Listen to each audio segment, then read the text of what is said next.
کیا ماہ سفر نزول آفات کا مہینہ ہے؟ آپ صلی اللہ علیہ وآلہ وسلم کا ارشاد ہے، ترجمہ: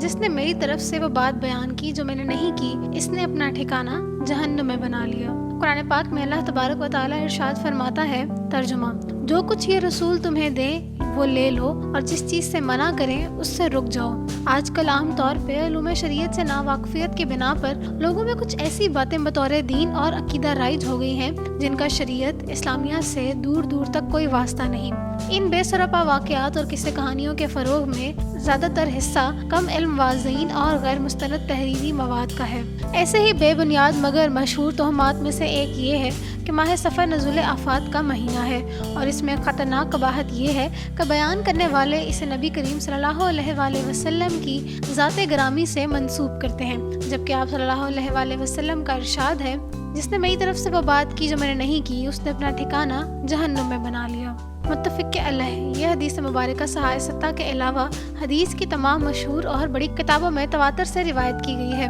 جس کے راویوں میں 4 خلفائے راشدین اور ان کے علاوہ 10 مبشرہ میں شامل دوسرے 6 صحابہ کرام بھی ہیں۔ عام طور پر سادہ لوح عوام سنی سنائی باتوں کی بنا پر یہ سمجھتے ہیں کہ ماہ صرف آفات اور بلاؤں کے نزول کا مہینہ ہے، حالانکہ اس وہم اور خیال باطل کی کوئی شرعی حیثیت نہیں ہے۔ آئیے شریعت مطہرہ اور احادیث صحیحہ کی روشنی میں اصل حقیقت پر ایک نظر ڈالتے ہیں۔ ترجمہ: چھوت چھات کوئی چیز نہیں، سفر کی نحوست کوئی چیز نہیں، اور الو کی نحوست کوئی چیز نہیں۔ اور صحیح مسلم کتاب الاسلام اور سنن ابی داؤد اور مسند احمد۔ یہ روایت مشکوتہ شریف میں بحوال صحیح مسلم ان الفاظ کے ساتھ آئی ہے: رسالت معاب صلی اللہ علیہ وآلہ وسلم نے فرمایا، بیماری لگنے اور ہمہ کی نحوست ایک اور خاص ستارے کے طلوع و غروب ہونے کے اثرات پر اور سفر کی نحوست پر اعتقاد رکھنا باطل ہے۔ مظاہر حق مشکوتہ مترجم۔ یہ بات ہر مسلمان کے لیے بنیادی عقیدے کی حیثیت رکھتی ہے کہ وہ اللہ تعالیٰ کے مقرر کردہ خیر و شر یعنی کہ تقدیر پر کامل ایمان رکھے۔ اس عقیدے کی حفاظت کے پیش نظر قرآن و سنت میں مسلمانوں کو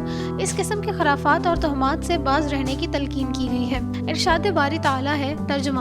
اور تمہیں کوئی برائی لاحق نہیں ہوتی مگر تمہاری اپنی ہی ذات کے سبب۔ دوسری جگہ ارشاد فرمایا، ترجمہ: اور جو مصیبت میں بھی تمہیں لاحق ہوتی ہے وہ تمہارے اپنے اعمال کا نتیجہ ہے۔ ان آیات کریمہ کی روشنی میں یہ بات واضح ہے کہ دنیا میں نازل ہونے والی آفات اور بلائیں انسانوں کے برے اعمال اور گناہوں کا نتیجہ ہوتی ہیں۔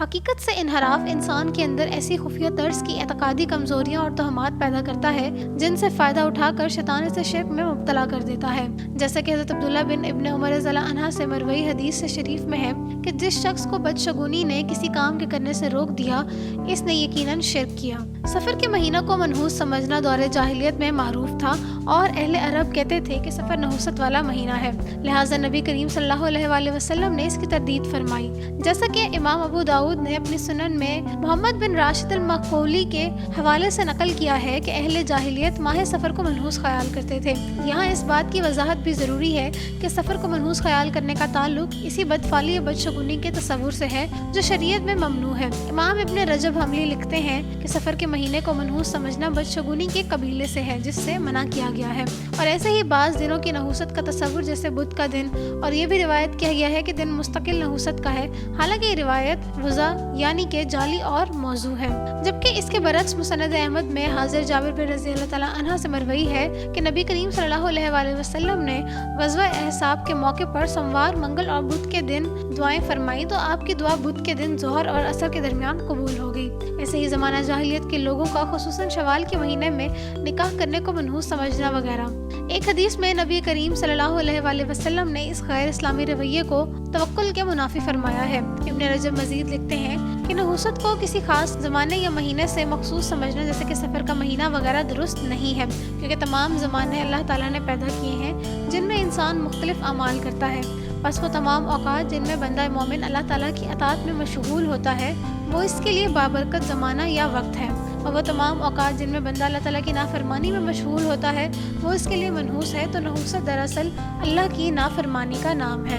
جیسا کہ حضرت عبداللہ ابن مسعود رحمۃ اللہ علیہ نے فرمایا، اگر نحوست کسی چیز میں پیدا ہونا ہو تو یہ چیز اس کے 2 جبڑوں کے درمیان ہوگی، یعنی کہ اس کی زبان، اور فرمایا زبان سے بڑھ کر کوئی چیز شدت سے قید کرنے کے لائق نہیں۔ سنن ابن داؤد کی ایک روایت میں نبی کریم صلی اللہ علیہ وآلہ وسلم سے مروی ہے، غلاموں ماتحتوں سے نیک سلوک کرنا سعادت اور ان سے بد سلوکی کرنا نحوست ہے۔ مسند احمد میں حضرت عائشہ صدیقہ رضی اللہ عنہا نبی کریم صلی اللہ علیہ وآلہ وسلم سے روایت کرتی ہیں کہ آپ صلی اللہ علیہ وآلہ وسلم نے فرمایا بد اخلاقی نحوست ہے۔ خلاصہ یہ کہ کوئی نحوست گناہ اور ان کی نافرمانی سے بڑھ کر نہیں ہے، کیونکہ اس سے اللہ تعالیٰ غضبناک ہو جاتا ہے، اور وہ کسی بندے سے ناراض ہو جائے تو وہ دنیا و آخرت میں بدبخت قرار پاتا ہے۔